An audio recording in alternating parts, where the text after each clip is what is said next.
Hello book buddies, I hope all of you are doing great. दुनिया के बड़े बड़े इकोनॉमिस्ट के काम को समझने के लिए मैं आपको एक बुक रेकमेंड करना चाहूंगा जिसका नाम है ग्रेट इकोनॉमिक थिंकर्स।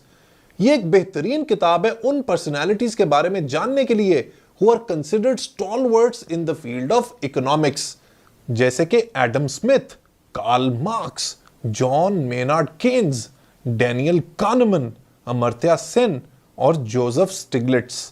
ये बुक आपको इन अजीम लोगों के जहन में एंटर करने का मौका देगी and you will be able to understand their thought process. इस बुक में मेंशन्ड एक एक इकोनॉमिस्ट के काम को डिस्कस किया जाए तो कई घंटे की वीडियो बन जाएगी। लिहाजा मैंने इस किताब में से दो अल्टीमेट स्टॉलवर्ड्स को सिलेक्ट किया है जिनकी इकोनॉमिक्स की दुनिया में भरपूर फेम है। एक है एडम स्मिथ और दूसरे हैं कार्ल मार्क्स। आज की वीडियो में हम इन्हीं दो पर्सनालिटीज को डिस्कस करेंगे। So let's get started with the great Adam Smith. Adam Smith एक स्कॉटिश इकोनॉमिस्ट और फिलोसोफर थे जिनको फादर ऑफ इकोनॉमिक्स भी कहा जाता है। इन्होंने अपनी किताबों और काम के थ्रू दुनिया को पहली दफा कैपिटलिज्म के बारे में बताया। इनकी दो बुक्स आर एब्सोल्यूट क्लासिक्स। एक है the theory of moral sentiments and the second is an inquiry into the nature and causes of wealth of nations, जिसको कॉमनली वेल्थ ऑफ नेशंस भी कहा जाता है। एडम स्मिथ की खास बात यह थी कि उन्होंने फ्री मार्केट इकोनॉमिक्स को प्रमोट किया। फ्री मार्केट इकोनॉमी एक ऐसा मुआशी निजाम है जिसमें गवर्नमेंट की कोई इंटरवेंशन नहीं होती और जिसका जो दिल आता है वो खरीद और बेच सकता है। एडम स्मिथ प्रोटेक्शनिस्ट पॉलिसीज के सख्त खिलाफ थे, इसीलिए उन्होंने मशहूर जमाना कॉन्सेप्ट इनविजिबल हैंड का जिक्र किया। इनविजिबल हैंड एडम स्मिथ का मशहूर तरीन आइडिया है। इसका मतलब है कि गवर्नमेंट की इंटरवेंशन के बगैर मार्केट फोर्सेस खुद ब खुद इकोनॉमी को ना सिर्फ चलाती हैं बल्कि उसको मुसलसल बेहतरी की तरफ लेकर जाती हैं। लोगों को भरपूर आजादी होनी चाहिए खरीदने और बेचने के हवाले से। ऐसा करने से प्राइसेस बैलेंस रहेंगी, कंपटीशन सख्त होगा और मार्केट में वही सरवाइव कर पाएगा जिसका रेट और क्वालिटी बेहतरीन होगी। इस बात को समझाने के लिए एडम स्मिथ ने क्या कमाल स्टेटमेंट लिखी थी अपनी किताब द वेल्थ ऑफ नेशंस में, which goes like this: It is not from the benevolence of the butcher, the brewer or the baker that we expect our dinner, but from their regard to their own interest.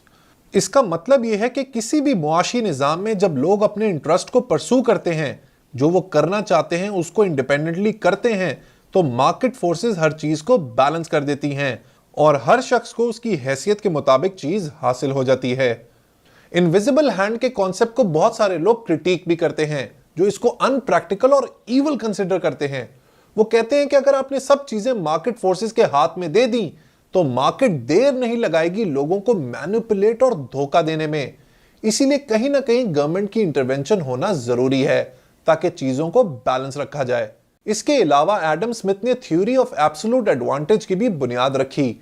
इस theory के मुताबिक हर मुल्क को सिर्फ उन commodities और goods में काम करना चाहिए जिसमें उसका एब्सोल्यूट एडवांटेज हो, यानी कि वो चीजें जिसमें उस मुल्क की लेबर प्रोडक्टिविटी सबसे ज्यादा हो। इस बात को आप एक बेहतरीन मिसाल से समझ सकते हैं। समझें, दो मुल्क हैं पाकिस्तान और इंडिया। वो दो तरह की कमोडिटीज बनाते हैं, एक है कपड़ा यानी कि क्लॉथ और एक है टी यानी कि चाय। पाकिस्तान कपड़े के एक यूनिट बनाने के लिए 50 घंटे लेता है जबकि इंडिया 80 घंटे। तो कपड़े के मामले में पाकिस्तान को एब्सोल्यूट एडवांटेज है। इसी तरह चाय के एक यूनिट को बनाने के लिए पाकिस्तान 60 घंटे लेता है जबकि इंडिया 40। तो चाय के मामले में इंडिया को एब्सोल्यूट एडवांटेज है। अगर पाकिस्तान के पास 110 घंटे हैं और इंडिया के पास 120, तो ये रोजाना की बेसिस पर सिर्फ कपड़े का एक यूनिट और चाय का एक यूनिट ही बना पाएंगे। ऑन द अदर हैंड, अगर ये दोनों मुल्क थ्योरी ऑफ एब्सोल्यूट एडवांटेज पर चलें तो पाकिस्तान अगर अपने सारे 110 घंटे कपड़ा बनाने में लगाए तो वो रोजाना की बेसिस पर 2.2 यानी कि 2.2 यूनिट्स ऑफ कपड़ा या क्लॉथ बना पाएगा। इसी तरह अगर इंडिया सिर्फ चाय पर ही फोकस करे तो वो रोजाना की बेसिस पर 3 यूनिट्स ऑफ टी बना लेगा। इस एग्जाम्पल के मुताबिक अगर इंडिया और पाकिस्तान सिर्फ उन चीजों पर फोकस करें जिस पर उनका एब्सोल्यूट एडवांटेज है तो वो उनकी ज्यादा क्वांटिटीज बना पाएंगे। लेकिन थ्योरी ऑफ एब्सोल्यूट एडवांटेज की सबसे बड़ी शर्त है फ्री ट्रेड। अगर दोनों मुल्कों के दरमियान फ्री ट्रेड होगी तो वो आपस में उन प्रोडक्ट्स को, उन कमोडिटीज को एक्सचेंज कर पाएंगे जो दूसरा मुल्क प्रोड्यूस नहीं कर रहा। ऐसा करने से प्रोडक्टिविटी ज्यादा होगी और दोनों मुल्कों की आवाम को फायदा होगा। ये तो थी कुछ गुफ्तगू एडम स्मिथ के हवाले से। अब बढ़ते हैं कंट्रोवर्शियल फिगर कार्ल मार्क्स की तरफ। कार्ल मार्क्स का नाम आते ही एक कमोशन स्टार्ट हो जाती है। इस नाम को, इस शख्स को दुनिया में लोग पसंद भी करते हैं और बहुत सारे लोग नफरत भी करते हैं। कार्ल मार्क्स को आप कुछ भी कहें, लेकिन आप इस शख्स को इग्नोर नहीं कर सकते, क्योंकि इकोनॉमिक्स की दुनिया में जो इंपैक्ट, जो इन्फ्लुएंस कार्ल मार्क्स का है, वो शायद किसी और का नहीं। कार्ल मार्क्स एक जर्मन फिलोसोफर और इकोनॉमिस्ट थे जिन्होंने अपनी राइटिंग्स के थ्रू मार्क्सिज्म की बुनियाद रखी। इनकी राइटिंग्स इतनी रेवोल्यूशनरी थी कि जर्मन स्टेट से वो बर्दाश्त ना हुआ and he had to spend a major part of his life in exile in London. उन्होंने अपने साथी फ्रीडरिक एंगल्स के साथ मिलकर मॉडर्न कम्युनिज्म की बुनियाद रखी। उनकी पूरी तहरीक का एक मेजर ऑब्जेक्टिव था और वो था एक क्लासलेस सोसाइटी का कयाम।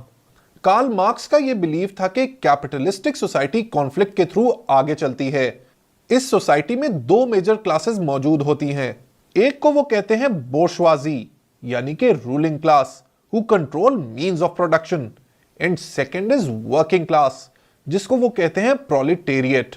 ये वो लोग हैं जो वेजेस हासिल करने के लिए अपनी लेबर पावर को बेचते हैं। मार्क्स के मुताबिक इस तरह के मुआशरे में हर वक्त झगड़े रहते हैं और इंस्टेबिलिटी रहती है, लिहाजा ऐसी सोसाइटी कायम होनी चाहिए जिसमें कोई क्लास ही मौजूद ना हो। मार्क्सिज्म के इस थॉट प्रोसेस ने मॉडर्न कम्युनिज्म को जन्म दिया।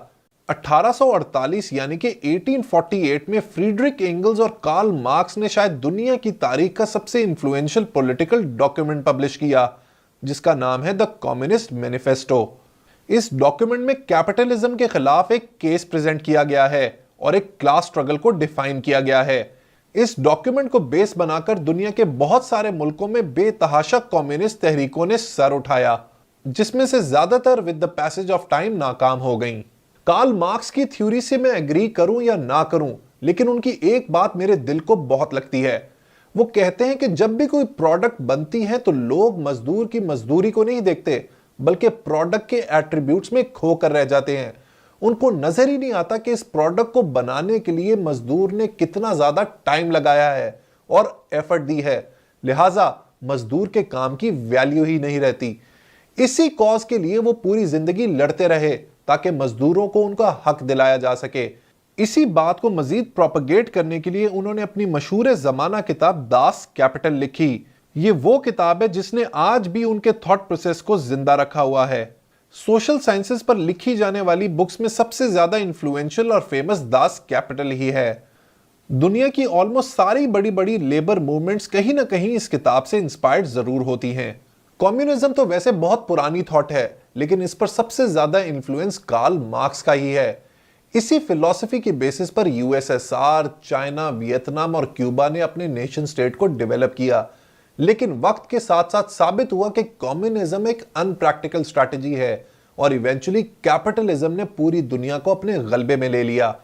अब इस बात पर डिस्कशन हो सकती है, बहस हो सकती है, डिस्कोर्स हो सकता है कि कैपिटलिज्म अच्छा है या नहीं, लेकिन truth of the matter is कि आज दुनिया में कैपिटलिज्म का ही बोलबाला है। सो दोस्तों, ये तो थी आज की हमारी बुक के हवाले से गुफ्तगू। आप पर्सनली कम्युनिज्म, कैपिटलिज्म या किसी भी इकोनॉमिक सिस्टम पर बिलीफ रखते हो, दैट्स योर कॉल। इसमें इंपॉर्टेंट बात सबसे ज्यादा यह है कि आपको दुनिया के बारे में अवेयरनेस और नॉलेज है या नहीं, आपको नैरेटिव और काउंटर नैरेटिव का पता है या नहीं।